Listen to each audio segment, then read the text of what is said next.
Muito bom dia, aluno, muito bom dia, minha aluna. Tudo bem com vocês?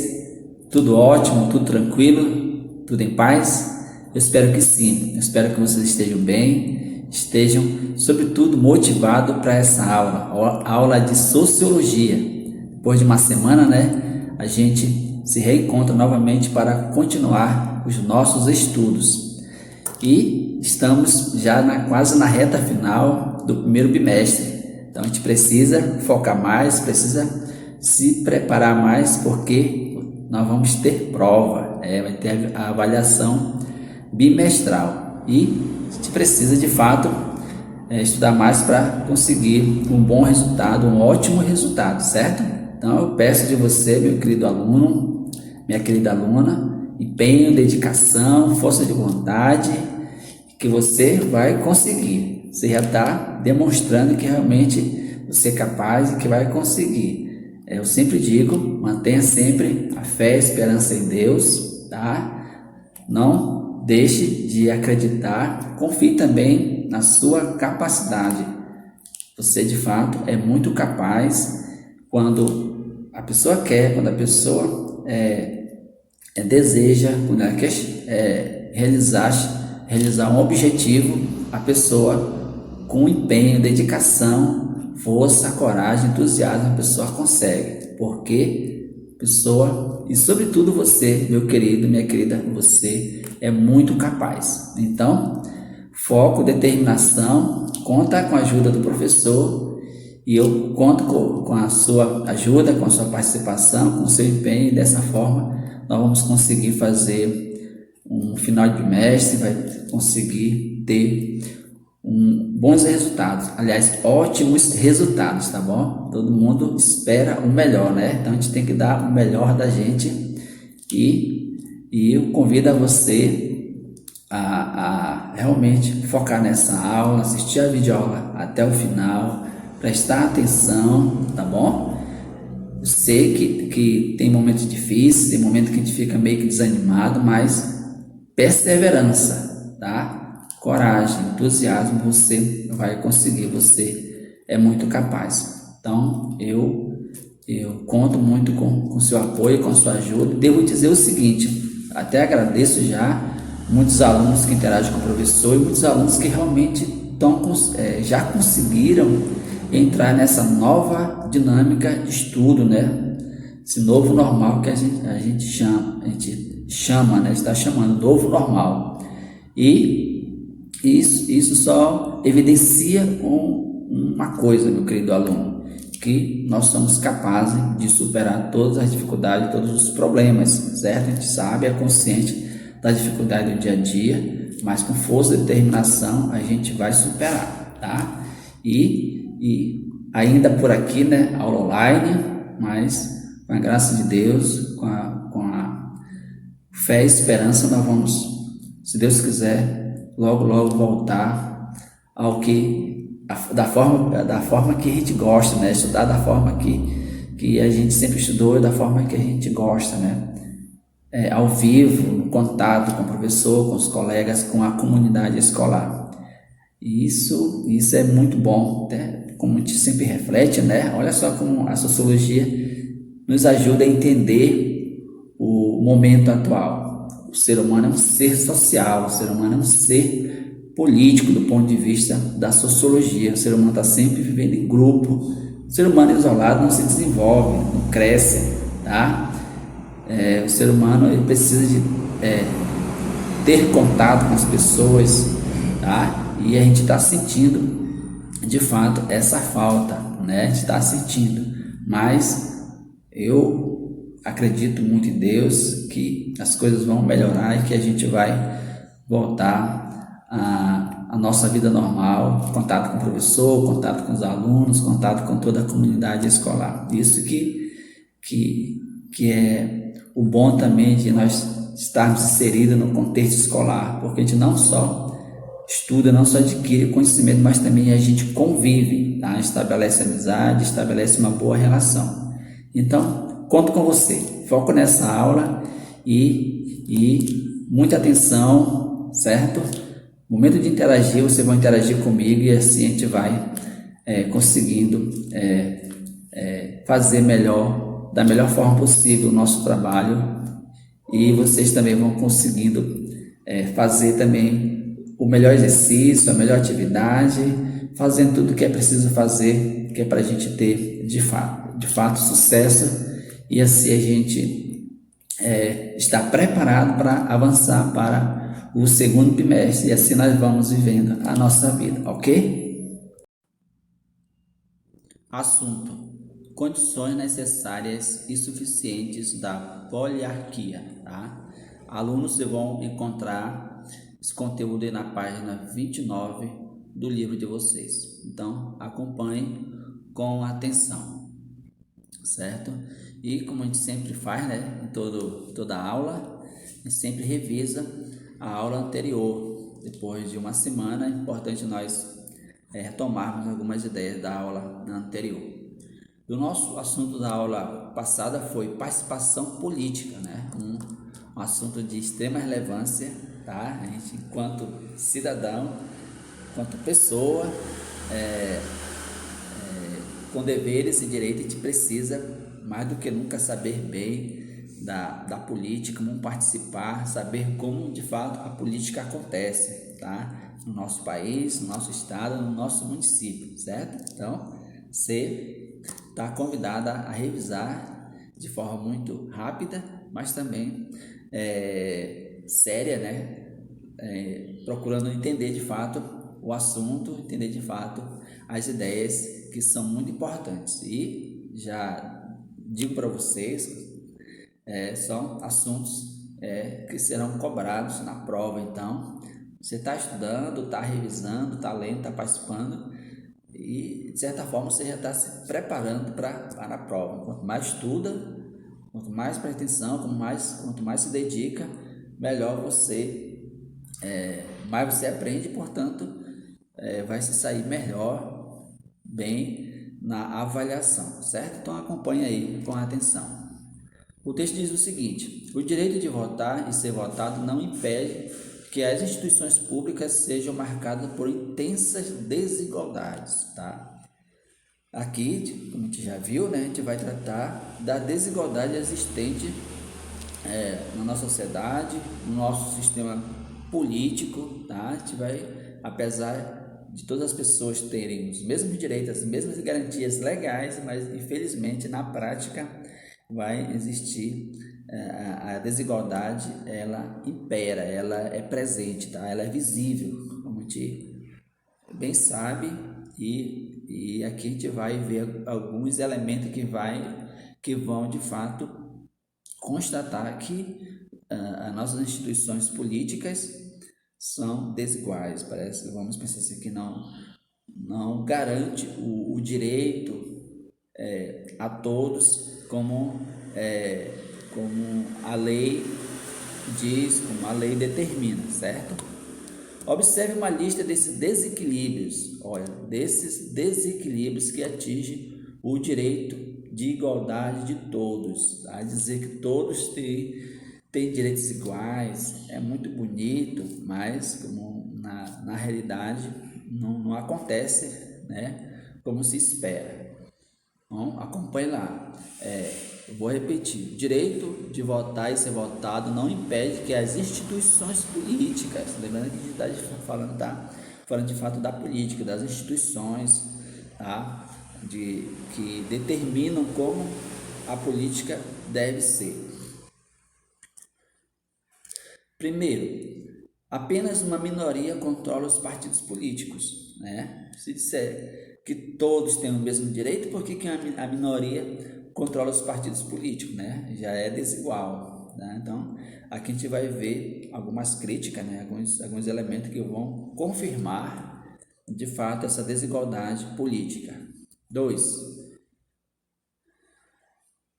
São mais visados os candidatos com mais recursos financeiros.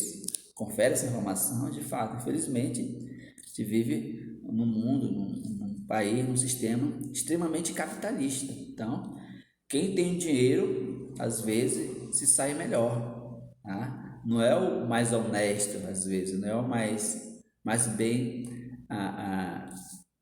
o mais bem, que tem boas intenções. Não, mas infelizmente na realidade não é bem isso. Se sai melhor, os candidatos às vezes ganham, quem ganha de fato a política são os que têm mais recursos financeiros. Felizmente, em alguns aspectos isso é verdade. A gente não pode pensar que isso é válido em todos os âmbitos, tá? É muito bom pensar que tem políticos que têm de fato um bom projeto de governo, que de fato a sua proposta atende à necessidade da população e de fato a população confia e vota, portanto, o elege, certo? 3. O voto de um empresário rico que financia a campanha eleitoral vale muito mais do que o voto de um cidadão comum, né? Isso é uma ideia que a gente já mencionou e de fato às vezes é verdade. Por que o voto de um empresário rico? Porque o empresário ele tem condições financeiras, tem influência financeira e ele pode financiar campanha, ele pode financiar, chamar pessoas para trabalhar, para fazer campanha, para ir conquistar voto e tudo mais. Então, o apoio de uma pessoa rica, por isso que se diz, o voto dessa pessoa vale muito mais do que um cidadão comum, né? Porque tem condições financeiras e a pessoa vai trabalhar, vai correr, portanto, por isso que a gente disse que o voto de um empresário, porque não é só o empresário, não é só o voto dele, é o voto dele, mas de milhares de pessoas que ele vai conseguir, tá? Então, essa é a ideia, ok? 4. Irresponsabilidade política dos políticos profissionais, tá? Raramente a seus eleitores. Então é aquilo, né? Você sabe que muitos governos não prestam um serviço, não dá conta, não presta conta das suas ações políticas para a população como um todo. Então a gente sabe muito bem que o político é um agente público, tá? Então tudo que ele faz a população tem que saber do ponto de vista da política, certo? E além de a população ter o direito de saber, ele tem que prestar conta, que muitas vezes isso não acontece, né? Não acontece. 5. Leitor desprovido de todos os recursos já discutidos tem bem menos condições de tomar a melhor decisão. Então, é aquilo que a gente sempre fala, né? O analfabeto político. De fato, existe o analfabeto político, tá? São pessoas que realmente não têm noção nenhuma de política, não sabem como de fato acontece e, portanto, vai tomar as piores decisões, tá? As piores decisões. Vai escolher os piores políticos, os piores governos, tá? Porque a pessoa não tem condições de fato de escolher, de tomar uma decisão, tá? Por isso que educação, estudo, a educação social, política, e vejo o quanto essa disciplina ela é importante, que faz a gente ter acesso a essas informações de qualidade que vai preparar, vai desenvolver uma visão, uma percepção real, crítica, da sociedade, sobretudo das instituições políticas, né?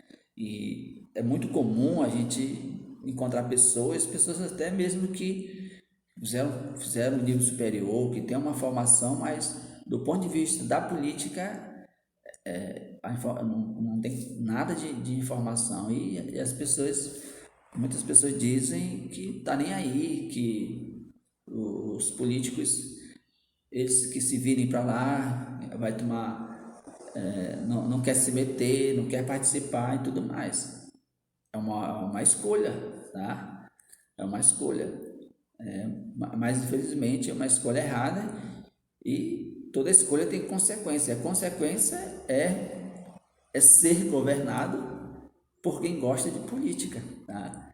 Felizmente essa é a realidade. Quem não gosta de política, e aqui eu não estou falando política partidária, tá? Estou falando de política enquanto sociedade, enquanto membros, cidadão que faz parte de uma sociedade e que participa de alguma forma, tá? Você escolher não participar já é uma participação, já é um tipo de participação. Como assim? É como se você dissesse, eu não vou escolher. Mas você dizer que não vai escolher já é uma escolha, tá? E aquela ideia, a pessoa é uma participação não ativa, tá? Participação não ativa. E o que sobra de fato se não gosta de política, vai ser governado por quem gosta. E às vezes o governo, as pessoas, o governo, ele passa por escolha, tá? Por decisões. E cada cidadão, cada eleitor toma uma decisão de votar. E como eu já disse, o texto confere isso, as pessoas não têm condições, estão desprovidas de condições, de fato, para tomar a melhor decisão, tá? Então, isso que deve ficar muito bem claro na nossa cabeça, que se a gente não gosta, se a gente não tem as condições para decidir, para participar, infelizmente nós vamos ser governados e toda a nossa vida passa pela política, não tem como negar essa realidade. Isso está no preço do feijão, está no preço do arroz, do café, do açúcar.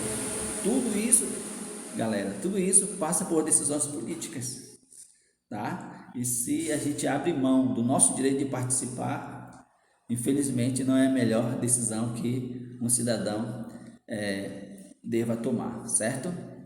6.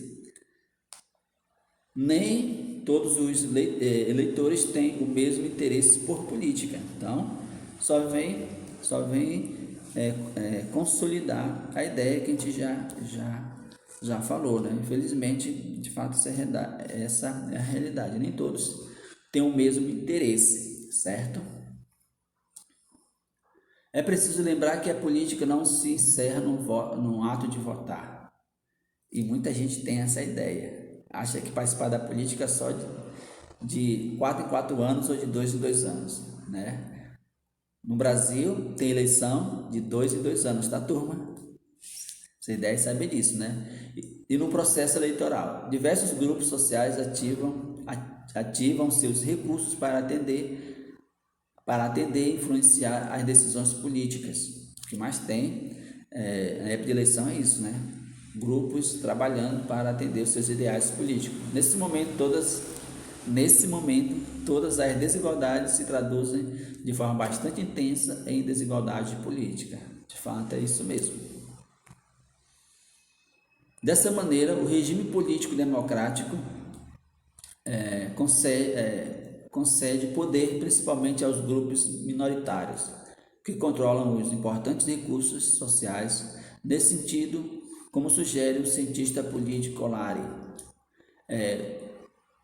não basta, isso aqui é importante, né? Acho que vocês já grifaram, não basta democratizar as estruturas de poder, é preciso democratizar a sociedade como um todo, através, sobretudo, da educação, né? Da educação política, certo? Da educação política.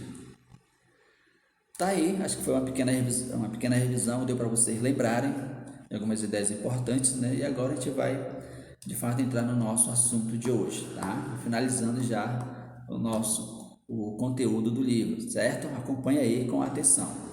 Condições necessárias e suficientes da poliarquia, tá? Você sabe que a poliarquia está relacionada ao poder, tá? Que vem do povo, né? Está relacionada à democracia, tá? A democracia é um literalmente é o poder que vem do povo, que emana do povo, tá? É nesse sentido. É preciso toda a cautela ao dizer que a igualdade jurídica e a igualdade política são desprovidas de importância, tá? Muita atenção para esses termos aí. A igualdade jurídica, em outras palavras, né, um termo que significa todos são iguais perante a lei, igualdade jurídica, tá? De fato, isso é verdade, todos são iguais perante a lei. E a igualdade política, os votos de todos têm o mesmo valor, tá? Igualdade política, tá? Num sentido legal, os votos têm o mesmo valor, tá? Nesse sentido, sim, mas como a gente já viu, né? O apoio de um empresário rico tem mais valor no sentido de que essa pessoa com condições financeiras tem condições de conquistar mais votos, tá? Influenciar mais pessoas, é nesse sentido, tá, turma? São condições fundamentais das modernas poliarquias e nenhum regime que se pretenda democrático, isto é, politicamente competitivo, pode dispensá-las. Isso, de fato, em outras palavras, isso é próprio do regime democrático, certo? Igualdade jurídica, reconhecimento da igualdade de todos os homens de todas as mulheres, independentemente de sua origem social perante a lei. Então, de fato, todo mundo tem o mesmo direito do ponto de vista legal, independente se é mulher, se é homem, se é pobre, se é rico e assim por diante. Ok, turma? No entanto, essas são condições necessárias, não são condições suficientes, viu só? Não são condições suficientes. A igualdade jurídica e a igualdade política operam sempre no contexto social, cujas características podem torná-las mais ou menos efetivas, mais ou menos reais. Infelizmente, igualdade jurídica, nem todo mundo tem condições de pagar um advogado, se precisar, certo? Se precisar. Infelizmente, na ideia, no papel é muito bonito, né? Mas na efetivação já encontra ameaças, já encontra dificuldades, certo? E no contexto social, também nem todos os cidadãos, pensar assim, nem todos os cidadãos eles têm condições realmente de fazer boas escolhas, porque é desprovido de condições, não tiveram uma formação, não tiveram uma educação voltada para a política, para a democracia, para o nosso regime político brasileiro, não teve essa formação. Então, a desigualdade política ainda continua, mesmo assim, certo? Uma excessiva desigualdade econômica, cultural, organizacional e informacional, tá? Nem todos têm as mesmas condições financeiras, começa por aí as desigualdades, né?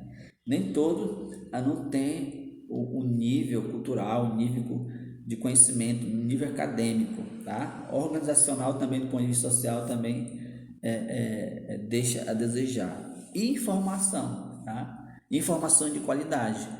Infelizmente, muita gente não tem, tá? Não tem formação de qualidade. Então, a desigualdade ela continua do ponto de vista econômico, cultural, organizacional e informacional, tá? Devo dizer uma coisa para vocês, o seguinte: existe muita informação com as mídias, com os meios tecnológicos, com os aparelhos, com os aplicativos da vida e tudo mais. É muita informação. Muita atenção para esse detalhe. Muita informação e pouca formação, tá? A formação ela passa por estudo acadêmico, passa por pesquisa, leitura de livros bons e assim por diante. Isso é formação. Informação é qualquer coisa que você vê, que você lê e que você acaba assimilando um monte de ideias que às vezes não forma, deforma às vezes, certo? Vamos lá continuar. Uma excessiva desigualdade econômica, né? Já falei. Informacional de gênero e de raças pode sim transformá-las em mera formalidade, em atributos que só existem no papel. A gente já falei muita coisa, é muito bonita, é até poético, mas só no papel, porque na realidade é bem diferente. Isto é, nos textos constitucionais. Nesse sentido, a poliarquia pressupõe igualdade política e jurídica, mas exige também que os demais recursos sociais não sejam o privilégio de uma minoria, isto é, recurso, formação cultural, formação acadêmica, aquisição de conhecimento, tem que ser para todos, né? Mas infelizmente nem todo mundo tem acesso à educação de qualidade, tem acesso ao nível superior, certo? Do ponto de vista da organização enquanto política, né? A nossa política, infelizmente, na prática é muito desorganizada às vezes, certo? E formação, tá? Muita gente, como eu já falei, só tem informação, mas não tem formação, tá?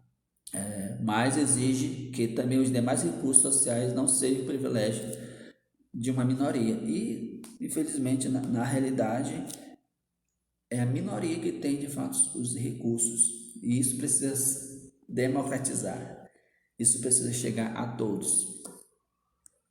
E aí tem essa fotografia, né, que é o de um integrante do grupo Panteras Negras, com suas famílias, criado na década de 1960, e que no início pretendia defender os moradores de bairros negros nos Estados Unidos da violência policial. Com o tempo, esse grupo passou a atuar politicamente em torno de uma pauta marxista de reivindicações do resgate histórico de direitos que foram suprimidos dos negros, né? Que a gente está falando já dos movimentos negros que se unem para adquirir, lutar por seus direitos. Isso aqui, como você bem sabe, nos Estados Unidos foi e é muito forte ainda esse movimento dos negros para garantir igualdade de condições, garantir a sua dignidade, defender seus direitos. E no mundo, no Brasil e em outros países que a gente conhece bem, esses movimentos são muito presentes, né, na luta por igualdade econômica, ter acesso à economia para poder viver sua vida de forma tranquila e lutar por melhorias, garantir de fato a efetivação de seus direitos, certo? Então tá aí, acredito que foi bem esclarecedor, tá? E são assuntos de extrema importância, tá? Falar de política é falar da nossa vida, nosso modo de ser, tá? E um dado que eu sempre falo, uma ideia que eu sempre falo é sempre pegar esses assuntos, trabalhar as ideias principais, discutir e sempre pensando na nossa vida, tá? Pensando de que forma esse assunto entra, de que forma esse assunto influencia na minha vida, na vida da minha família, na vida das pessoas, da cidade, e, enfim, do contexto social. Porque nós estamos inseridos em uma sociedade que tem um regime político, que tem instituições políticas e tudo isso aí, todas essas instituições, tudo isso que a gente estuda, reflete, impacta, tem a ver com o nosso dia a dia, com a nossa vida, certo? Então, acredito que é um assunto de fato bastante importante, a gente precisa entender, ler bem e fácil de entender, tá, pessoal? Quando a gente confronta o assunto com a nossa vida, tentando entender onde que esse assunto entra na minha vida, na vida da minha família, você consegue entender melhor, motiva mais para estudar, para ler e entender todos esses assuntos, essas temáticas que a gente está estudando e refletindo. Certo, alunos? A aula está terminando. vocês vão responder no livro de atividades, tá bom? Muita atenção, livro de atividades, página 7 a 10, tá bom? Leiam aí as questões com atenção, tá? Mais é questões de marcar, você precisa só ler com atenção, entendendo o assunto. Se tiver alguma dúvida, leia novamente, entre em contato com o professor, que nós vamos sanando as dúvidas, tá bom? Boa sorte para vocês, também vocês vão responder as atividades de PDF, certo? E na próxima aula, se Deus quiser, nós vamos fazer uma videoaula de fixação de alguns conteúdos para a gente se preparar melhor para as provas que virão, certo? Meu muito obrigado, um grande abraço do professor Denilson.